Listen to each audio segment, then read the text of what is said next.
அனைவருக்கும் வணக்கம். இன்னைக்கு முருங்கைக்கீரை சட்னி எப்படி செய்யலான்னு பார்க்கலாமா? முருங்கைக்கீரையில இரும்பு சத்து அதிகமா இருக்கிறதுனால, அனிமிக்கா இருக்கவங்க இத சாப்பிட்டு வந்தா அவங்களோட ஹீமோகுளோபின் இன்க்ரீஸ் ஆகும். இத எப்படி செய்யலான்னு பார்க்கலாமா?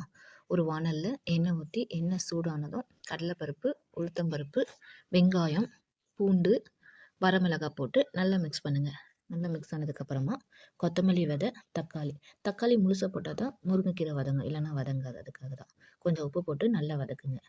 ஓரளவுக்கு வதங்குனதுக்கு அப்புறமா உருவி வச்சிருக்கிற முருங்கைக்கீரை ஆட் பண்ணி நல்லா மிக்ஸ் பண்ணுங்க.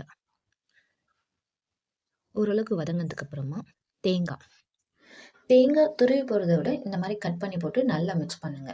நல்லா மிக்ஸ் ஆனதுக்கு அப்புறமா ஓரளவுக்கு வதங்குனதுக்கு அப்புறமா நீங்க இந்த தக்காளியை எடுத்து கட் பண்ணி போட்டு வதக்கலாம். அப்படி இல்லைன்னா அந்த கரண்டியாலே மசிச்சு விட்டு வதக்குங்க. ஓரளவுக்கு வதங்குனதுக்கு அப்புறம் ஆஃப் பண்ணிடுங்க. ரொம்ப வதங்கிச்சுன்னா இந்த முருங்கைக்கீரை கசப்பேறிடும். அவ்வளோதான். அப்புறம் இது கூட கொஞ்சம் புளி ஆட் பண்ணி கொரகொரப்பா அரைச்சிடுங்க. அவ்வளோதான். இது வெயிட் லாஸ் பண்ணணும்னு நினைக்கிறவங்க வாரத்துக்கு ஒரு முறை எடுத்தீங்கன்னா ரொம்ப ஹெல்ப் பண்ணும்.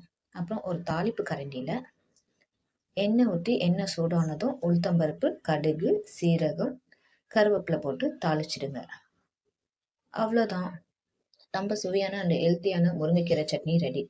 இது இட்லி, தோசை, களிக்கெல்லாம் நல்லாயிருக்கும். இதை உங்கள் வீட்லேயும் ட்ரை பண்ணி பாருங்க. இந்த வீடியோ பிடிச்சிருந்தா சப்ஸ்கிரைப் பண்ணுங்க அண்ட் உங்கள் ஃப்ரெண்ட்ஸ் அண்ட் ஃபேமிலிக்கு ஷேர் பண்ணுங்க. Thank you.